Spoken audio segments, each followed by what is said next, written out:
Good evening all, and welcome. Before the video begins, I would like to wish everyone a very happy 4th of July. I truly hope each and every one of you had a lovely day, if of course you celebrate it. But without further ado, it's time for us to get comfortable, beware that there are no ghosts around, and let the darkness take control. Back when I was just 14 years old, I was always close to my grandmother. She also enjoys our company every time that we go see her at her house. My grandma Flora is a jolly and talkative person. She likes telling stories to start a conversation. Everyone was close to her because of her infectious personality. I would sometimes insist my parents to go and take us to Grandma Flora's house, and to have dinner there instead, and she would always be happy to see us. One night, I woke up with the sound of my parents' voice. They were speaking to someone on the phone. They seemed to be in a panic, and my mother kept walking back and forth. She was obviously very stressed. Then I heard my dad telling someone to please hurry and to be there as quickly as they could. I got curious and approached my father and asked him what was going on. He looked at me with a worried face. "It's your Grandma Flora, son." "Why? What's wrong with her?" I asked. "Grandma Flora had an accident just now. She slipped by her kitchen and hit her head." "What? How is Grandma? Is she going to be okay?" I was very worried. "Don't worry, son. Grandma is strong and she'll be all right. Help is on its way." My dad said that as he hugged and comforted me.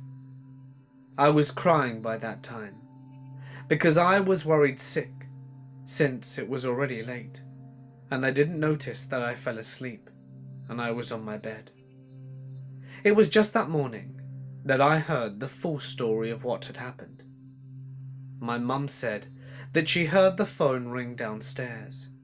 She wanted to ignore it, but it kept ringing and ringing, so she decided to stand up and go answer it. And she had goosebumps when she heard my grandma with a weak voice. Grandma was still able to call her daughter to tell her what had happened, and was frankly saying goodbye and to take care. My mum screamed to my dad to wake up and called the ambulance to go to my grandma's house. Good thing, as soon as my dad called, there was an immediate response, and she still made it to the hospital and got aided. Unfortunately, she was still too weak to get out at the hospital because she lost a lot of blood. All my grandma's sons and daughters talked to each other and took turns to look after her while she was still confined to the hospital. I would go there right after class, along with my aunt and cousin. We would assist Grandma to the bathroom, for she's embarrassed if it were the nurse or someone she didn't know. We would fetch her hot water whenever she needed it, since the dispensers are across the hallway, and the room she was confined to was on the 11th floor of the hospital. One night at the hospital, I was watching TV, while everyone with me was already asleep, along with my grandma.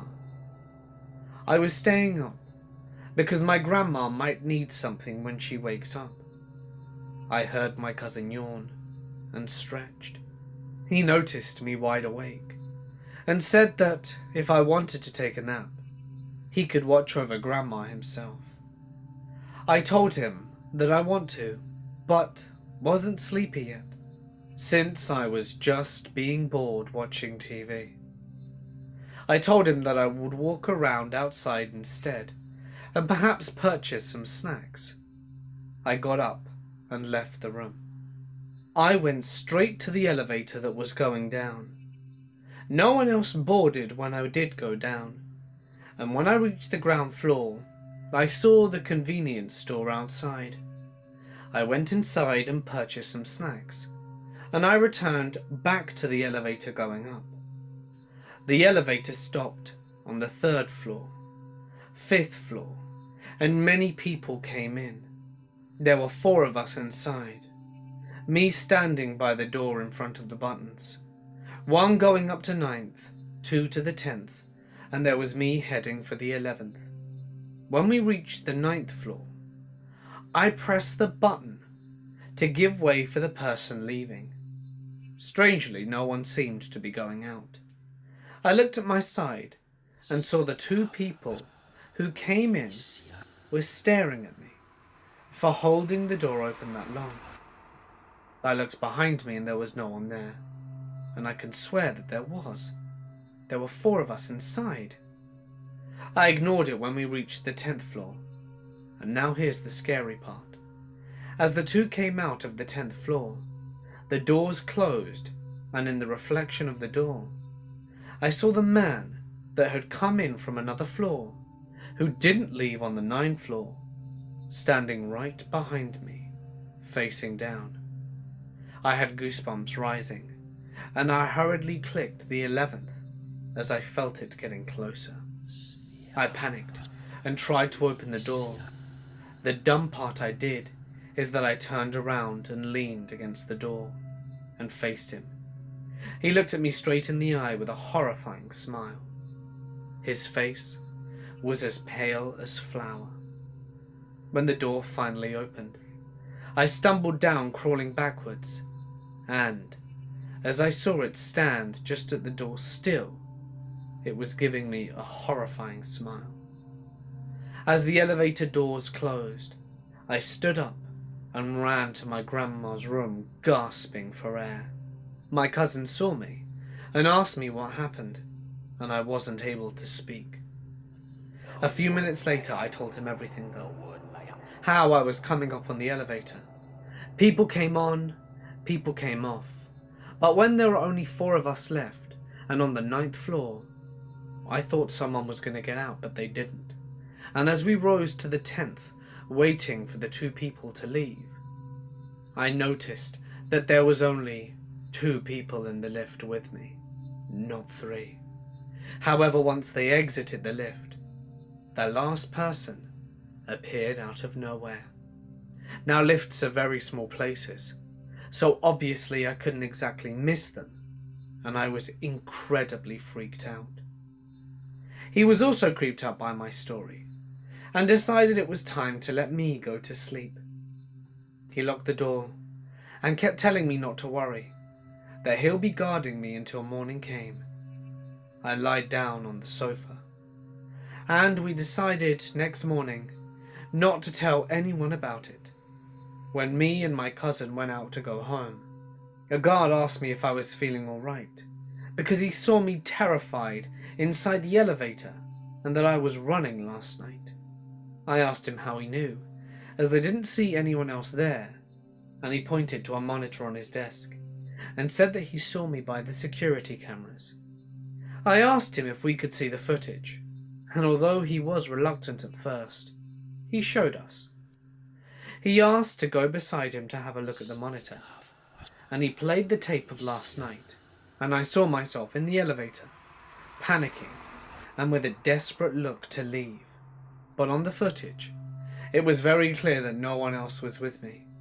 It would sometimes go to static, and I got confused, because I was sure of what I saw. Suddenly, just behind the monitor, I saw a group picture of the hospital staff, and I freaked out when I spotted a guy with the exact same face. I pointed out the person and kept saying, "That's him! That's who I saw!" The security guy looked at him and at me with a raised eyebrow, and he said, "Are you sure?" I insisted that it was him. It was the exact face of the person last night in the elevator. How could I forget? It half scared me to death. He said, "That wouldn't be possible, sir. Mike, our maintenance man, sadly died here a month ago. There was an ongoing repair on the elevator on the 5th floor when it was left open, just with a caution tape around it, and he was accidentally pushed when he tried to stop two people from fighting." This happened when I was 13 years old, and is part of the reason I am still scared of the dark. It's also the reason that I will not go into a cellar, a crawl space, basement, or any kind of space that is dark and damp. Before I get into my experience, some history is in order. Our mom remarried a man, and they decided to move my brother and I to a different state, away from all of his family. Because before my mother married Dave, he attacked our father with a knife, and our father shot him. The gun had buckshots, so it was more of a scattergun than regular bullets. Thank God. Anyway, they found this 2-story house in Virginia, close to a state park. They told us that they got an amazing deal on it, because it was situated back in the woods, away from everything and everybody. At the time, my brother Eric and I hadn't seen it, because we were living at our grandmother's house and going to school, until they could get everything moved in and lined out enough for us in order to switch schools. Now, I didn't want to go because I didn't like the man our mother had married, but being a kid, she wasn't about to listen to me.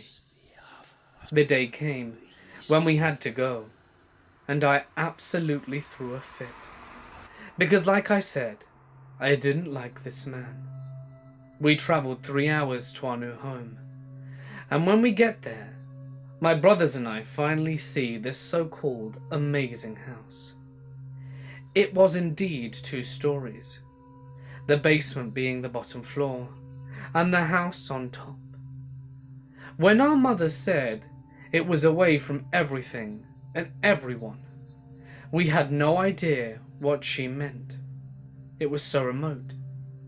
So remote, in fact, that we would be living in the boondocks. This house was 5 miles away from the main road, surrounded by dark forest. The house layout was like this, and it's important to remember. The basement and the whole bottom floor were huge. It had one entrance with a little window all the way around it. You had to go up these huge wooden steps to a wraparound porch. Straight in front of you, going up the steps, were 2 huge white French doors, and those were the main front doors. When you went in the front door, you would enter the dining room. Now, you could either go straight into the kitchen, down a step, or to the hallway, which leads to the only bathroom, the basement door and the back door. Or you could go right down to the living room, which was our mother and Dave's room, and they were on the other side.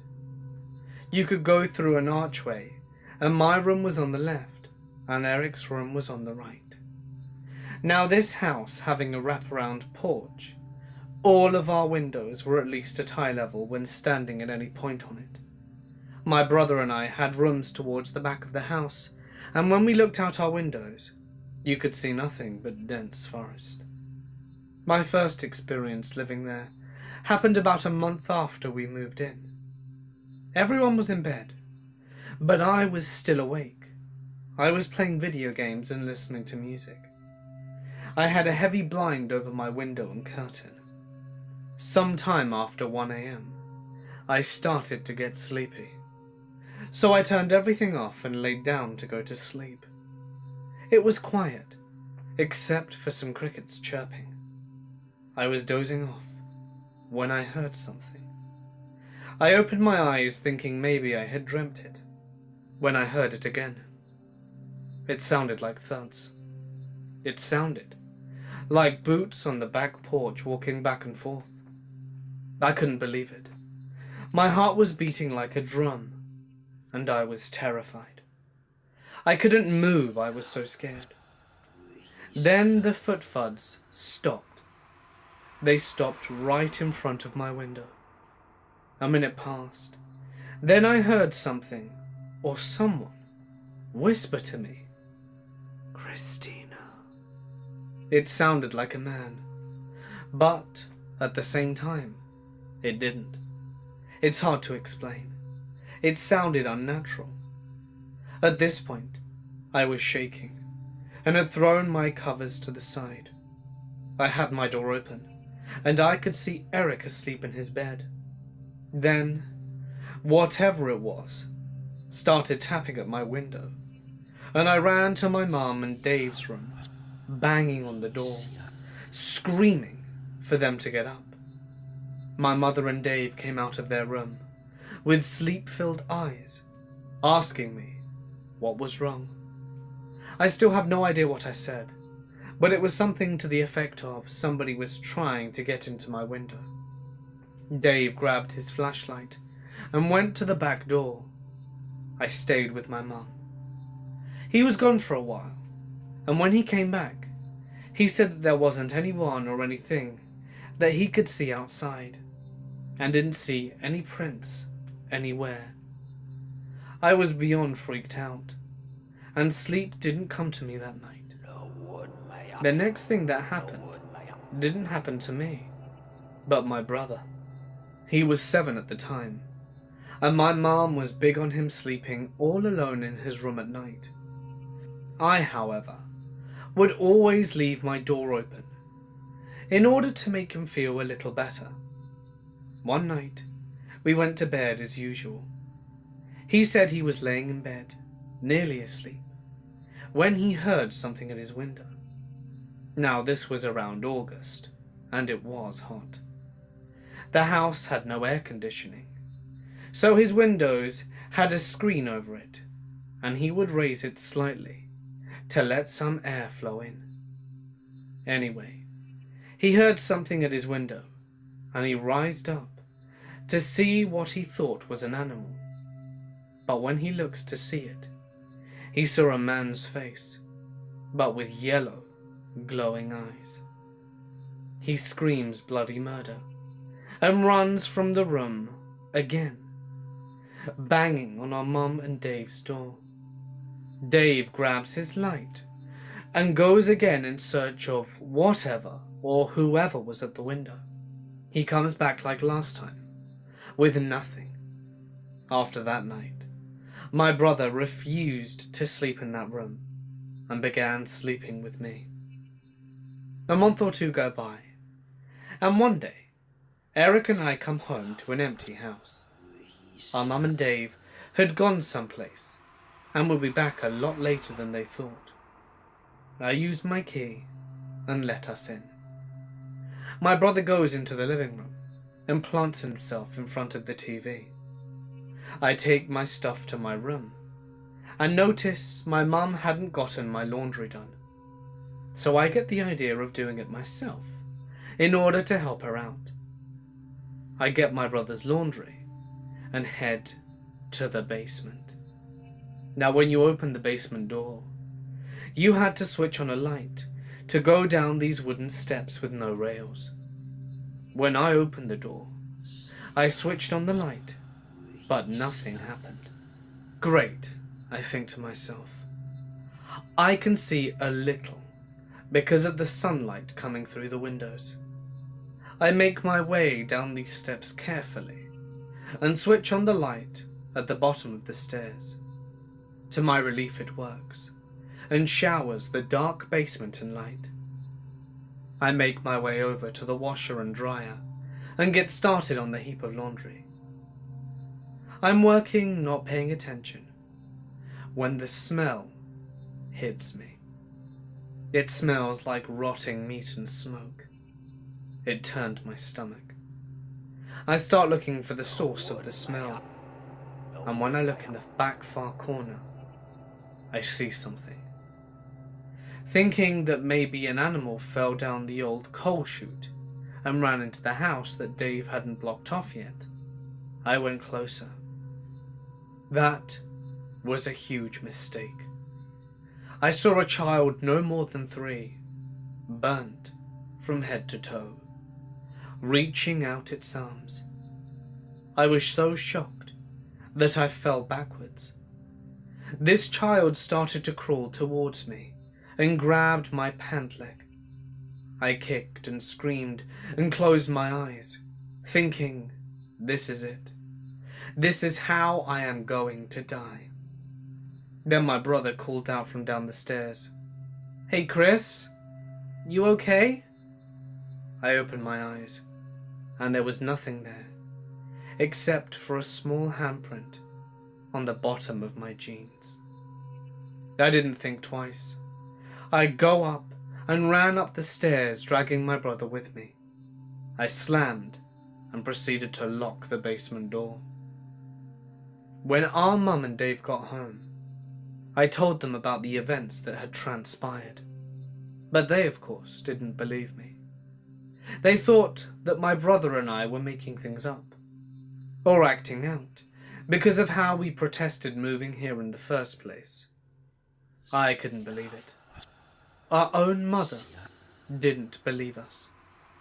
I was shocked and upset, and after that, I refused to go into their basement or let Eric go down there. Then one day, we came home from school, and our mum told us that she had something happen to her.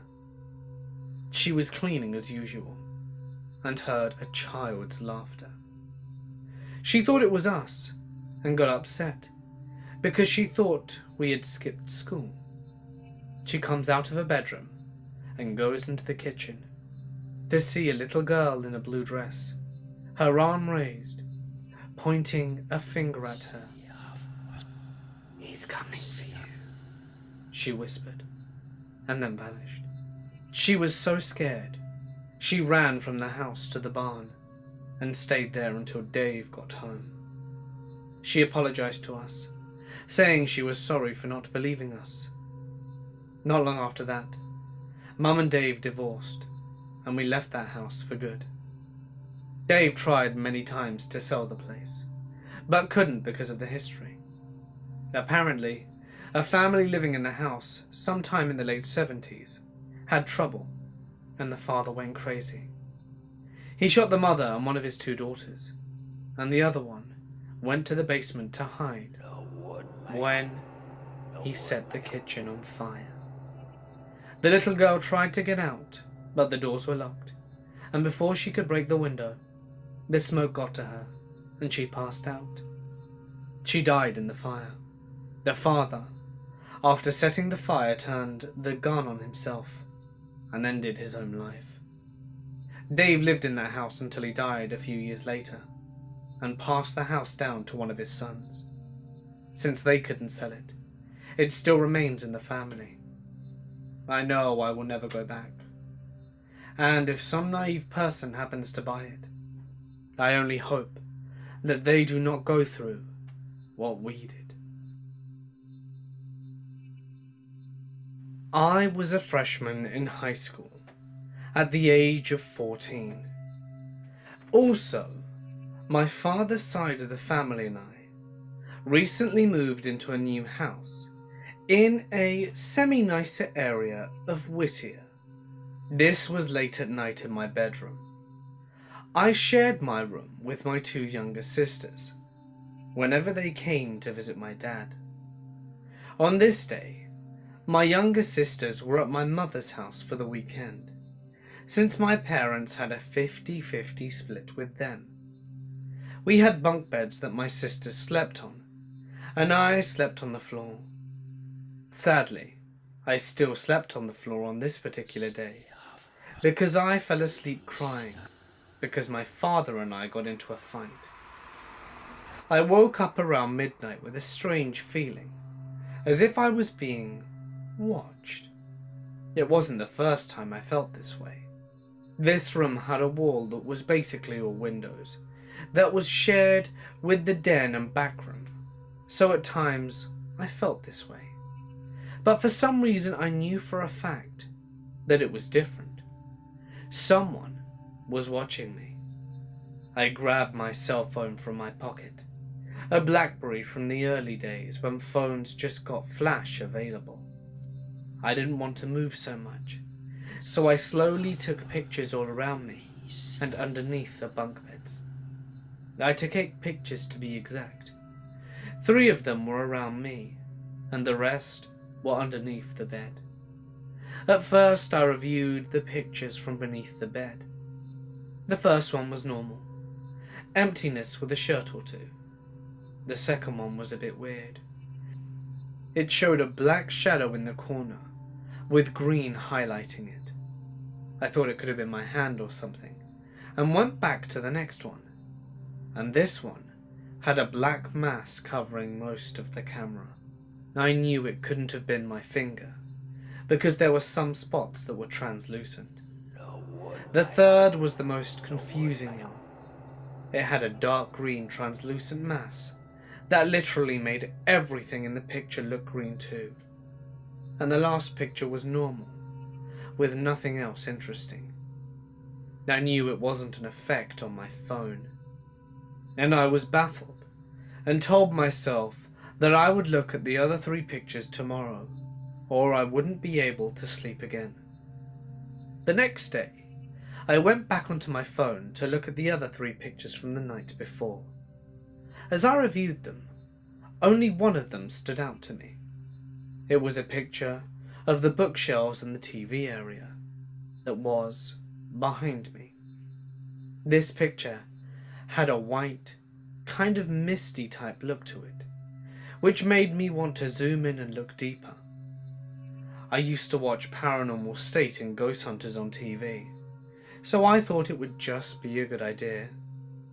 And there, on top of the TV, there was an apparition.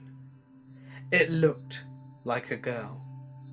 She had long hair that covered most of her face and went all the way to her waist, and she looked like she was wearing a dress that stopped where my TV began. I was in shock that I actually caught a picture of a ghost. I showed it to my friends and my family. I felt so proud of myself, like a real ghost hunter without even trying, until the next events happened to me and left me in confusion still. I was kind of scared to be in my room for the next few days, since I had to sleep in that room alone. I wish I could say I could have slept somewhere else in the house, but my father wasn't too nice and would get mad whenever I tried to sleep anywhere but my own room. I didn't want to tell him the truth why I didn't want to be there, because he never liked talking about anything paranormal or spiritual.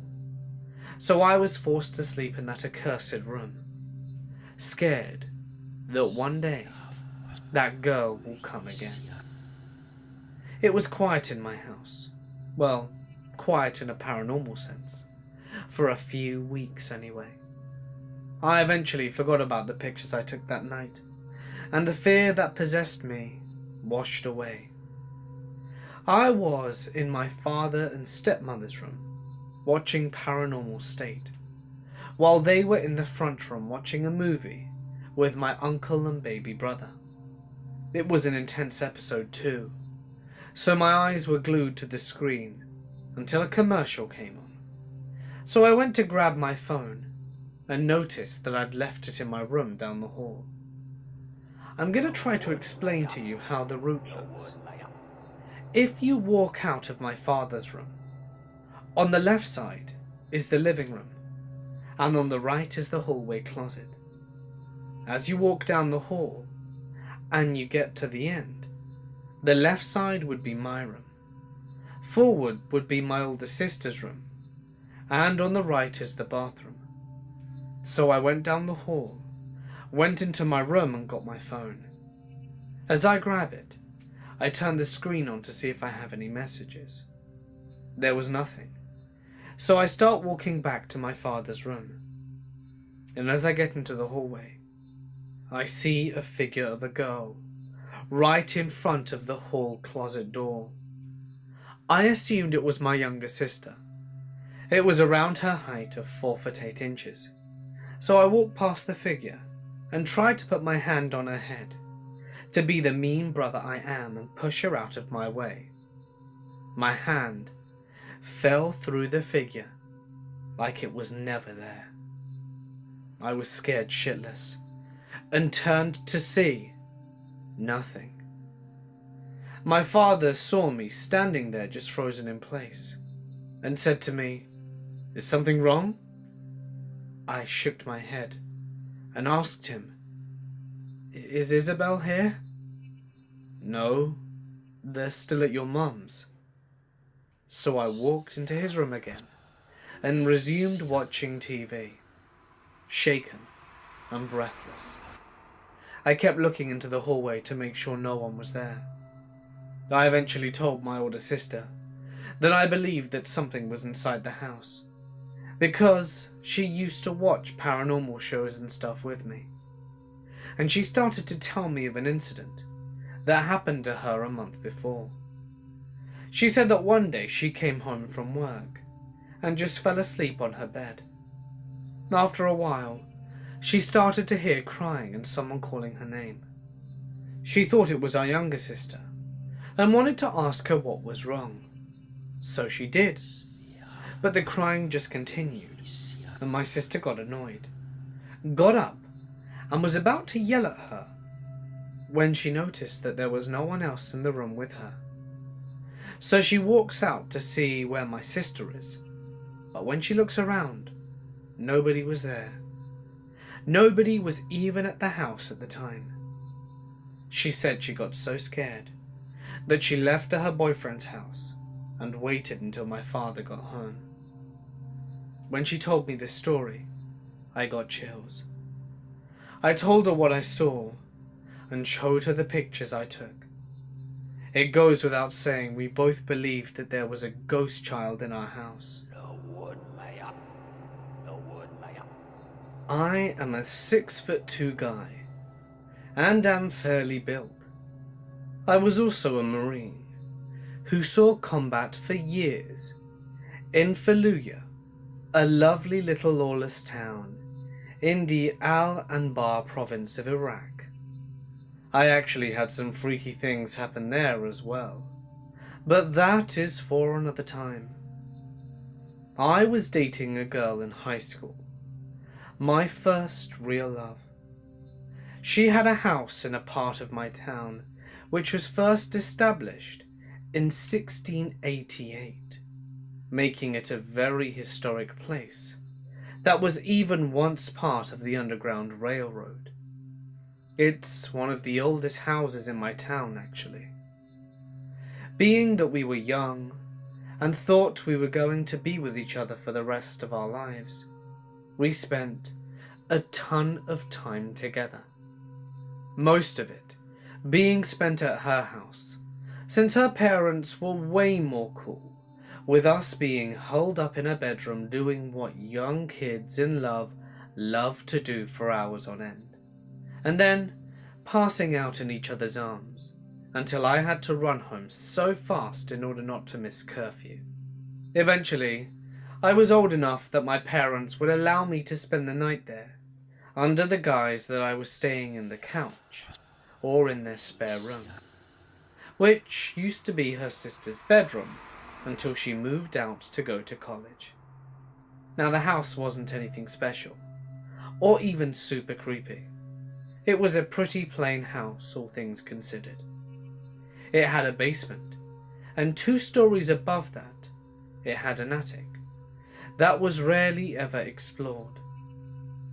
The basement was a little creepy when alone, and it had only a single incandescent light in the center of it to light the entire room.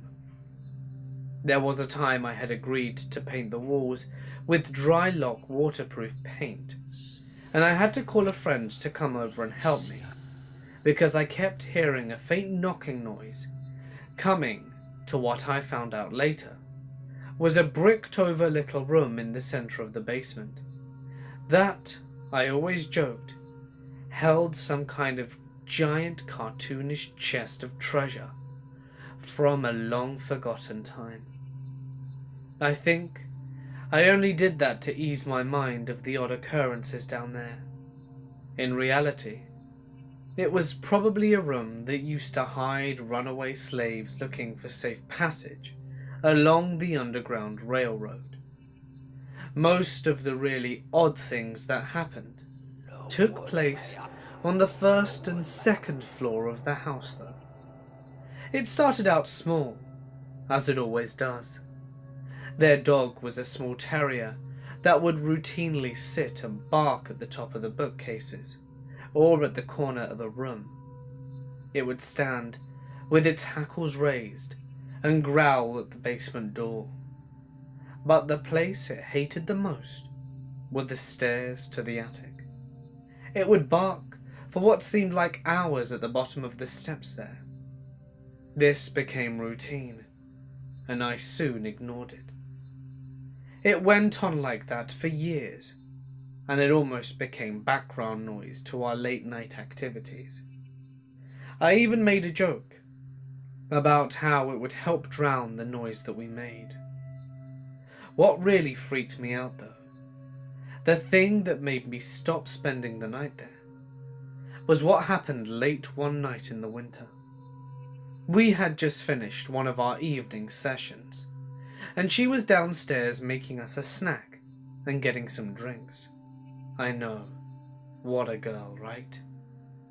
I was laying in bed, in a sort of sleepy, satisfied daze, when I heard what sounded like someone pacing around the attic, rustling through the boxes.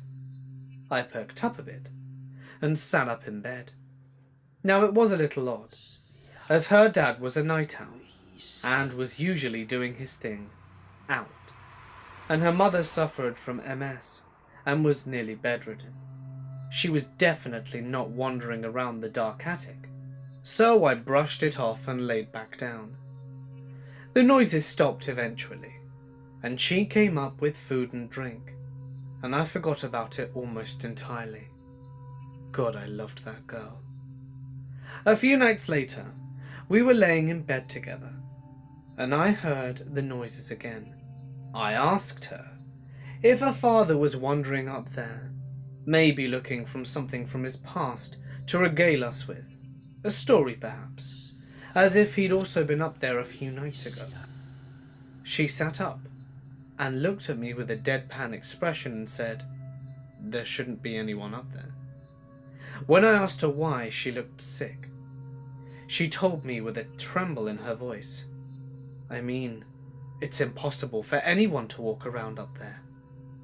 One night, when I was young, my dad and uncle got drunk and tore all of the floorboards to burn as firewood. In the morning, I went up and looked, and she was telling the truth. No boxes, no floorboards, nothing.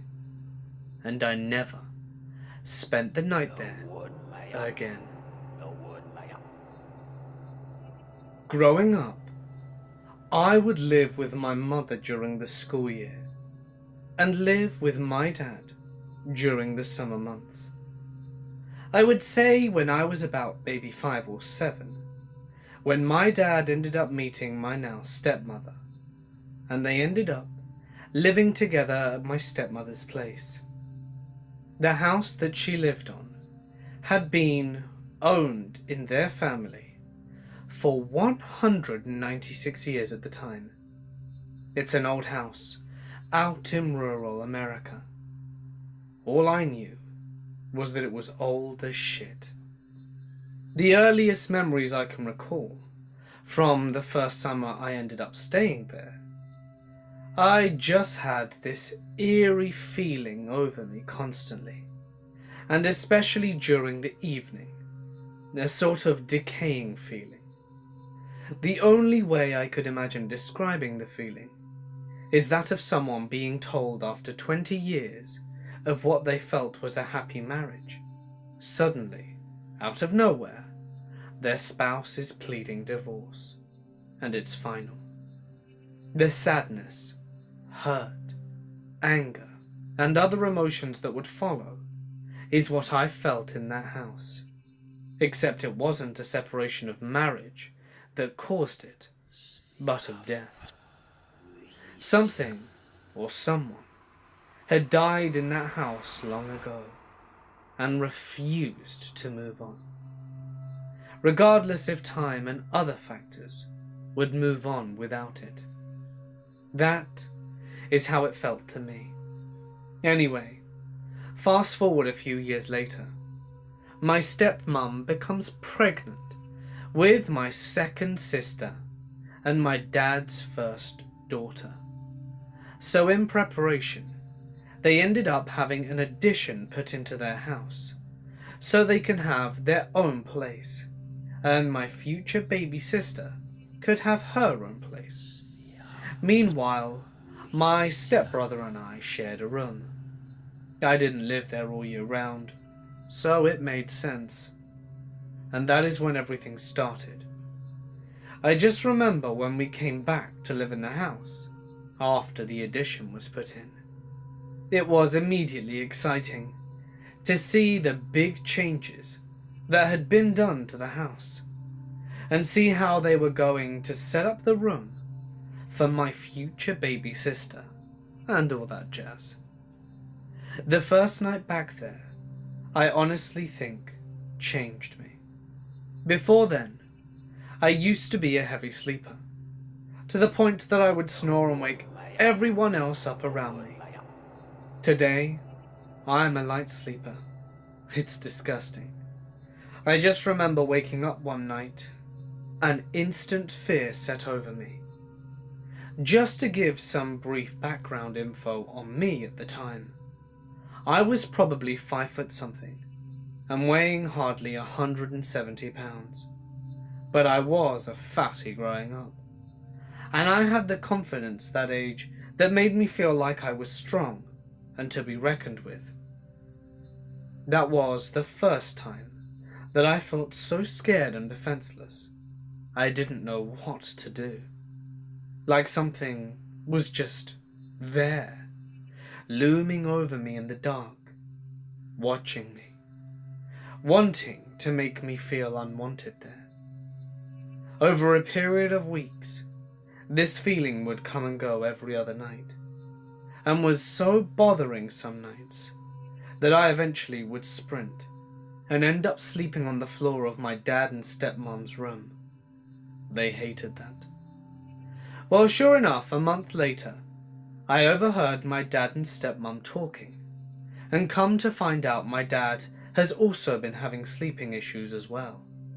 He was telling her that some nights he would just have this feeling come over him. It was almost as if every night someone was standing right on the middle of his torso. It was a cold feeling, and would not leave him alone. Made sense why he suddenly started to forget to turn the TV off at night, to give some sort of distraction from what he knew and what I knew our minds would turn to when we would lay down at night. To top it off, my stepbrother at the time began to have an imaginary friend that would play toys with him.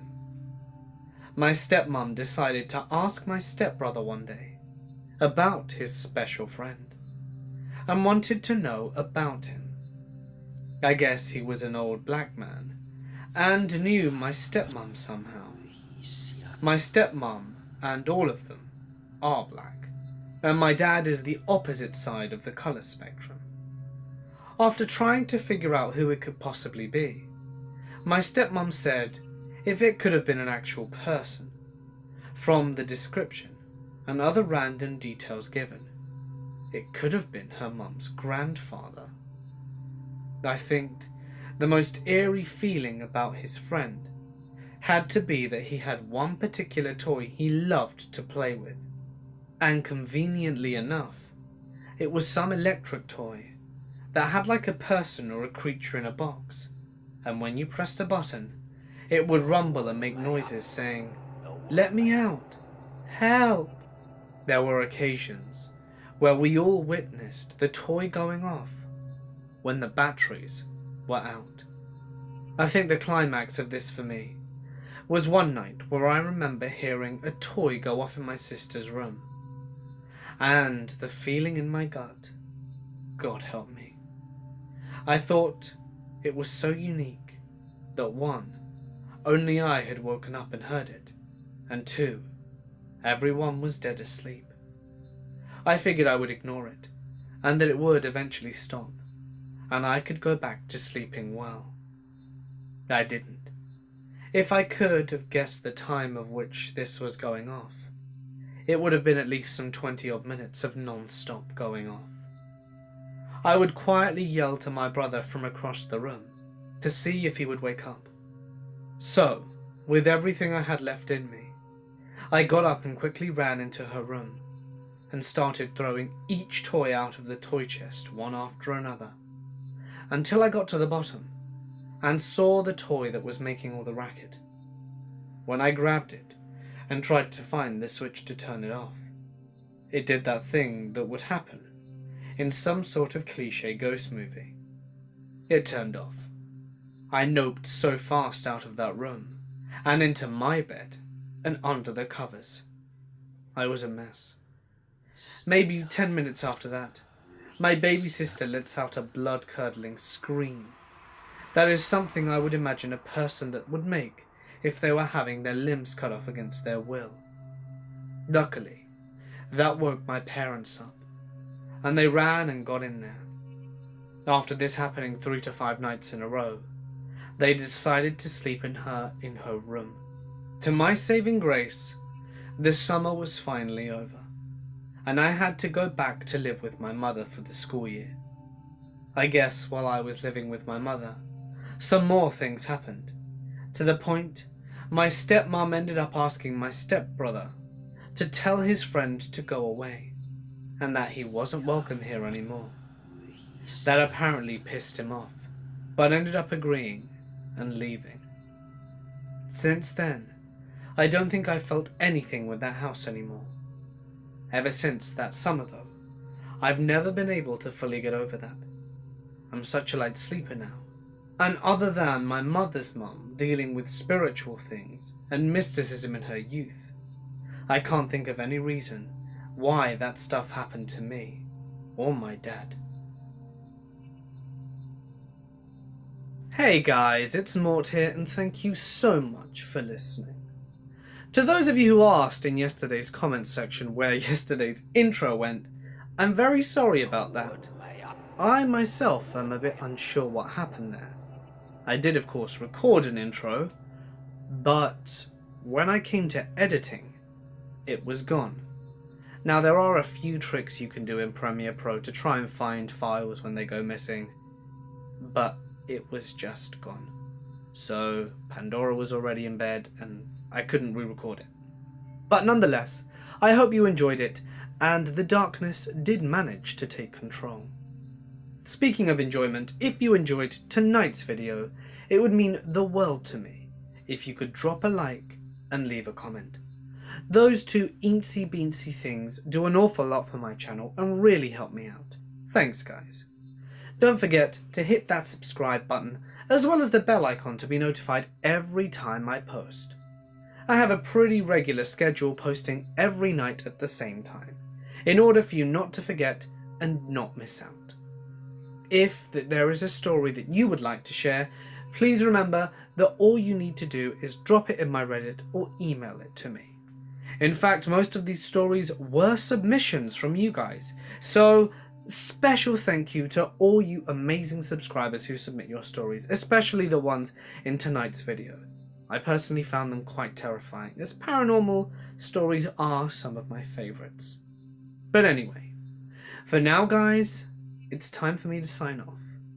Stay awesome, and I'll see you in the next one.